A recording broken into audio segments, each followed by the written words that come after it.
शायद तुम्हें ज़िंदगी भर ये कहा गया होगा कि पैसा सेव करना सबसे स्मार्ट चीज़ है जो तुम कर सकते हो, कि जितना ज़्यादा पैसा तुम्हारे बैंक अकाउंट में होगा उतना ही सेफ हो।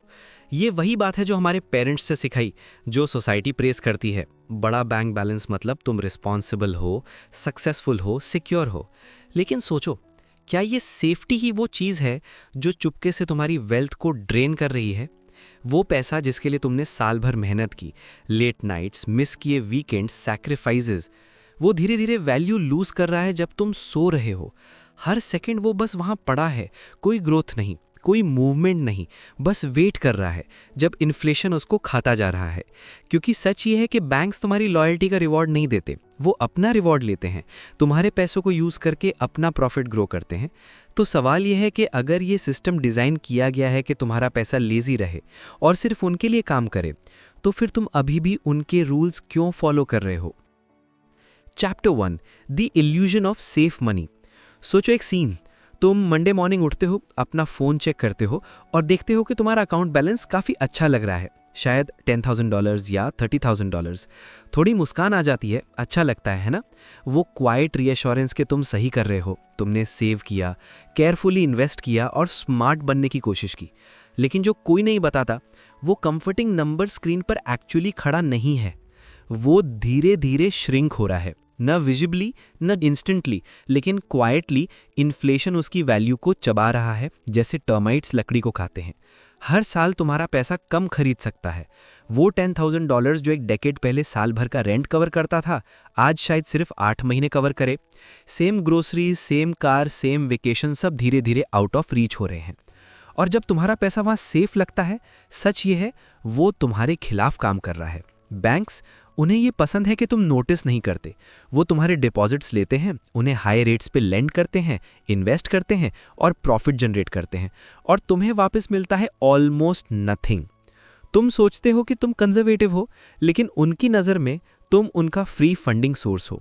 जब लोग कहते हैं कि मुझे अपना पैसा रिस्क पे नहीं डालना, तो मैं हमेशा पूछता हूं कि क्या ज़्यादा रिस्की है, पैसा उस जगह डालना जहां वो ग्रो कर सकता है, या उस जगह रखना जहां वो गारंटीड वैल्यू लूज कर रहा है? क्योंकि सेफ पैसा सिर्फ पेपर पे सेफ है, रियलिटी में ये फ्रीजर में रखे वेल्थ जैसा है, प्रोटेक्टेड शायद, लेकिन धीरे धीरे मर रहा है। तो अगली बार जब तुम अपने बैंक बैलेंस पे प्राउड फील करो, पॉज करो और खुद से पूछो, क्या ये सच में ग्रो कर रहा है या क्वाइटली डिसअपियर हो रहा है डिस्गाइज में?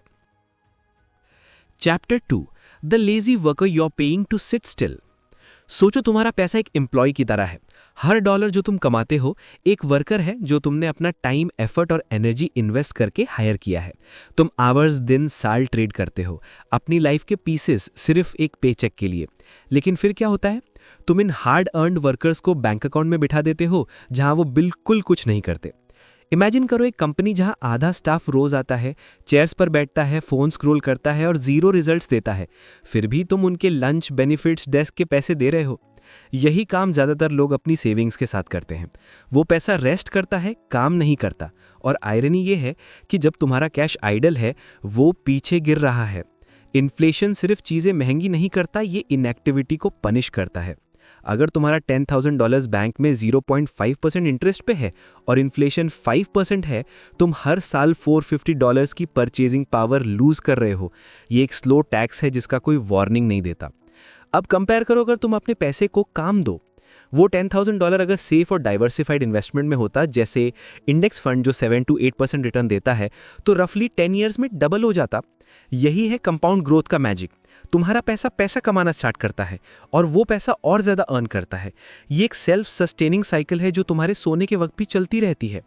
दोनों पार्ट्स का डिफरेंस, एक जहां पैसा बैंक में नैप लेता है और एक जहां पैसा काम करता है, सिर्फ नंबर्स का डिफरेंस नहीं है। ये तुम्हारी जिंदगी के साल, एक्स्ट्रा शिफ्ट्स, प्रमोशन चेस करना, रिटायरमेंट डिले करना, सब डिसाइड करता है। और सच ये है कि तुम्हें फाइनेंशियल एक्सपर्ट होने की ज़रूरत नहीं है, मार्केट प्रिडिक्ट करने की या वाइल्ड रिस्क्स लेने की ज़रूरत नहीं है। तुम्हें बस पैसा फ्रेजाइल नहीं समझना और उसे मूव करने वाला टूल समझना है। क्योंकि पैसा जो सिर्फ आइडल है, एक सोल्जर जैसा है जो फाइट नहीं करता, यूनिफॉर्म में स्ट्रांग लगता है लेकिन तुम्हारे लिए कुछ नहीं करता। तो खुद से पूछो, आज तुम्हारे कितने डॉलर्स काम कर रहे हैं और कितने बस सेफ लगने का प्रिटेंड कर रहे हैं? Chapter 3, the emergency fund trap. अब बात करते हैं उस चीज़ की जो ज़्यादातर लोगों को कंफ्यूज करती है, इमरजेंसी फंड। हाँ, तुम्हें एक होना चाहिए, हर किसी को सेफ्टी नेट चाहिए, लेकिन जो लोग समझते नहीं है वो है कि ये सेफ्टी नेट्स अक्सर एक केज बन जाता है, एक ऐसा केज जो तुम्हारे पैसों को इमरजेंसी के लिए सेव करने के नाम पर ट्रैप कर देता है। तुम इमरजेंसी के लिए सेव करना शुरू करते हो, कुछ मंथ्स का रेंट, ग्रोसरीज, यूटिलिटीज़, बिल्स, सिर्फ इन केस कुछ गलत हो जाए। लेकिन टाइम के साथ वो नंबर ग्रो करता है। तुम सोचते हो कि चलो थोड़ा और ऐड कर देते हैं बस सेफ रहने के लिए, और एक दिन देखते हो $30,000 अकाउंट में पड़ा है सिर्फ सिक्योर फील करवाने के लिए। लेकिन सच ये है कि जो पैसा एक्चुअल इमरजेंसी नीड से ज़्यादा है वो सेफ्टी नहीं, वो फियर है जो रिस्पॉन्सिबिलिटी का डिस्गाइज बना हुआ है। अब तुम अपने पैसों को प्रोटेक्ट नहीं कर रहे, तुम अपनी एंग्जाइटी को प्रोटेक्ट कर रहे हो। इमरजेंसी फंड का पर्पस कैश होल्ड करना नहीं है, ये तुम्हें टाइम बाय करता है। टाइम नई जॉब ढूंढने, कार रिपेयर करने या कुछ मंथ्स का रेंट कवर करने के लिए जब तुम वापस खड़े हो जाओ। बाकी पैसा तुम्हारे फ्यूचर के लिए काम करना चाहिए, डस्ट कलेक्ट करने के लिए नहीं। रियल इमरजेंसी फंड कैलकुलेट करने के लिए अपने essential monthly expenses, rent, mortgage, groceries, utilities, debt payments ले लो। अगर स्टेबल जॉब है तो 3 मंथ्स, सेल्फ एम्प्लॉयड हो तो 6 मंथ्स, अनप्रिडिक्टेबल इनकम है तो 9 मंथ्स मल्टीप्लाई करो। बस इतना ही काफ़ी है, क्योंकि एक बार सेफ्टी कुशन सिक्योर हो जाए, एक्स्ट्रा पैसा अकाउंट में रखना कॉशियस नहीं है, ये इल्यूजन ऑफ कंट्रोल को फॉलो करना है। ये वही फियर है जो कहता है कि अगर कुछ गलत हो गया तो, जबकि तुम ऑलरेडी प्रिपेयर्ड हो। जब तुम फियर को अपनी फाइनेंसेस डिक्टेट करने देते हो, तुम सिर्फ सर्वाइव करते हो। जब तुम इस फियर को रोक देते हो, तुम सर्वाइव नहीं करते, तुम बिल्ड करना शुरू करते हो। Chapter 4, the spending illusion. क्या तुमने नोटिस किया है कि जब अकाउंट में ज़्यादा पैसा होता है, तुम्हारे स्पेंडिंग हैबिट्स कैसे चेंज हो जाते हैं? तुम बैंकिंग ऐप ओपन करते हो, हेल्दी बैलेंस देखते हो, और अचानक वो नया फ़ोन, शूज़ या डिनर आउट इतना बड़ा डिसीजन नहीं लगता। तुम कहते हो आई कैन अफोर्ड इट, और टेक्निकली तुम अफोर्ड कर सकते हो, लेकिन साइकोलॉजिकली कुछ और हो रहा है। जब तुम बड़ा बैलेंस देखते हो, तुम्हारा brain subtle sense of abundance release करता है, एक तरह का डोपामिन हिट जैसा। ये रिवॉर्डिंग और एम्पावरिंग लगता है, लेकिन ये फीलिंग तुम्हें ट्रिक कर देती है। उस मोमेंट में तुम अपने पैसों को सिक्योरिटी या ग्रोथ के टूल की तरह नहीं देखते, बल्कि इंस्टेंट ग्रेटिफिकेशन का टिकट समझने लगते हो। और सबसे क्रूएल ट्विस्ट ये है कि वो पैसा जो तुम स्पेंड कर रहे हो, वो उस पर्पस के लिए नहीं था। शायद वो इमरजेंसी फंड था, या हाउस डिपॉजिट, या वो कैश जो तुम नेक्स्ट मंथ इन्वेस्ट करने वाले थे। लेकिन क्योंकि सब एक अकाउंट में है, तुम्हारा ब्रेन डिफरेंशिएट नहीं कर पाता कि क्या सेफ टू स्पेंड है और क्या फ्यूचर के लिए। यही है स्पेंडिंग इल्यूजन, रिच फील करने का साइकोलॉजिकल ट्रैप, जब हम क्वाइटली खुद को सैबोटाज कर रहे होते हैं। डिसिप्लिन वाले लोग भी इसमें फंस जाते हैं। एक मिस्ड ऑटोमेशन, एक पेचेक जो गलत अकाउंट में आ गया, या एक decision just leave it there for now, और अचानक तुम छोटी परचेसेस जस्टिफाई करने लगते हो जो पहले नहीं करते थे। प्रॉब्लम सेल्फ कंट्रोल की नहीं है, प्रॉब्लम विजिबिलिटी की है। जब पैसा लम्प्ड है, ब्रेन के पास बाउंड्रीज नहीं है, इसीलिए ऑटोमेशन पावरफुल है। सेट करो कि हर डॉलर जाने के लिए तैयार है जहां वो इमीडिएटली चाहिए। इन्वेस्टमेंट्स, सेविंग्स, एक्सपेंसेस सब सेपरेट पहले से। जब पैसा आउट ऑफ साइट है, टेम्पटेशन से आउट ऑफ रीच है। जब फाइनेंसेस ऑटोमेटेड हों, इमोशंस प्रोसेस से रिमूव हो जाते हैं। तुम रिएक्ट नहीं कर रहे, सिस्टम फॉलो कर रहे हो, जो क्वाइटली बैकग्राउंड में वेल्थ बिल्ड कर रहा है। तो अगर तुमने कभी सोचा कि बैंक बैलेंस श्रिंक क्यों हो रहा है जब तुम ज़्यादा कमा रहे हो, शायद प्रॉब्लम इनकम की नहीं, बल्कि पैसा के फ्रीडम और डायरेक्शन की है। Chapter 5, the hidden risk when banks can't protect you. हम सोचते हैं कि बैंक्स अनशेकेबल हैं, सॉलिड, परमानेंट और दुनिया का सेफेस्ट प्लेस है पैसा रखने का। लेकिन हिस्ट्री कुछ और ही कहती है। हर कुछ डेकेड्स में ऐसी चीज़ होती है जो याद दिलाती है सबसे बड़ी बैंक्स भी गिर सकती हैं। सोचो 2008 को, global financial system almost collapse हो गया। जो लोग बैंक्स पर ट्रस्ट करते थे, उन्होंने अपनी सेविंग्स ओवरनाइट खत्म होती देखी। बिजनेसेस शट डाउन हुए, फैमिलीज अपने घरों से खाली हो गईं। गवर्नमेंट्स ने कुछ डिपॉजिट्स प्रोटेक्ट किए, लेकिन काफ़ी लोगों ने हार्ड वे से सीखा कि सेफ्टी नेट के लिमिट्स होते हैं। ज़्यादातर कंट्रीज़ में सिर्फ एक पोर्शन पैसा इंश्योर्ड होता है। यूएस में $250,000 पर अकाउंट, यूके में 85,000 पाउंड्स। इससे ज़्यादा अगर बैंक फेल हो जाए, तुम्हारे पास खुद की रिस्पॉन्सिबिलिटी है। लोग सोचते नहीं ये मेरे साथ नहीं होगा, लेकिन सच ये है कि छोटी रिस्क्स भी बड़ी बन जाती हैं जब लाइफ सेविंग्स एक जगह रखी हो। तो अनकंफर्टेबल क्वेश्चन ये है कि क्यों सारा वेल्थ उस सिस्टम में रखना जो सेफ्टी प्रॉमिस करता है लेकिन कैप लगाता है। अगर तुम शॉर्ट टर्म के लिए सेव कर रहे हो, हाउस, कार, वेडिंग, तो कैश में रखना ठीक है, लेकिन लॉन्ग टर्म के लिए फ्यूचर, रिटायरमेंट, फ्रीडम, पैसा सिर्फ बैंक में रखना वॉल्ट में लॉक करने जैसा है। सेफ है लेकिन यूजलेस, और ये फॉल्स सिक्योरिटी तुम्हें प्रोग्रेस से रोकता है। तुम नंबर से अटैच हो जाते हो, भूल जाते हो कि असली वैल्यू नंबर में नहीं, उस नंबर के पॉसिबिलिटीज में है।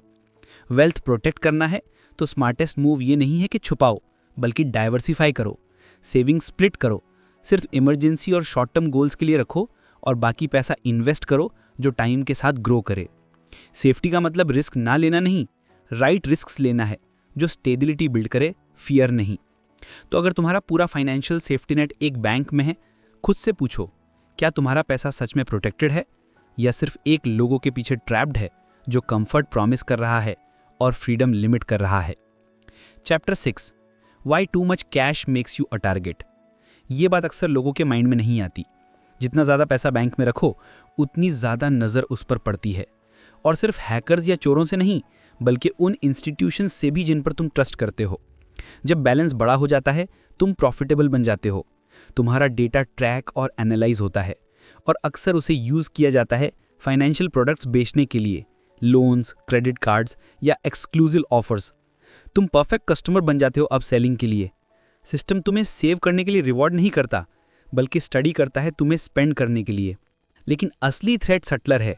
डिजिटल वर्ल्ड में हर ट्रांजैक्शन, हर अकाउंट, हर पैसा एक क्लिक में फ्रीज, टैक्स या लिमिट हो सकता है। हमने पहले देखा पॉलिटिकल क्राइसिस, बैंक कोलैप्स या सिंपल सिस्टम एरर्स में लोग अपने फंड से लॉकड आउट हो गए।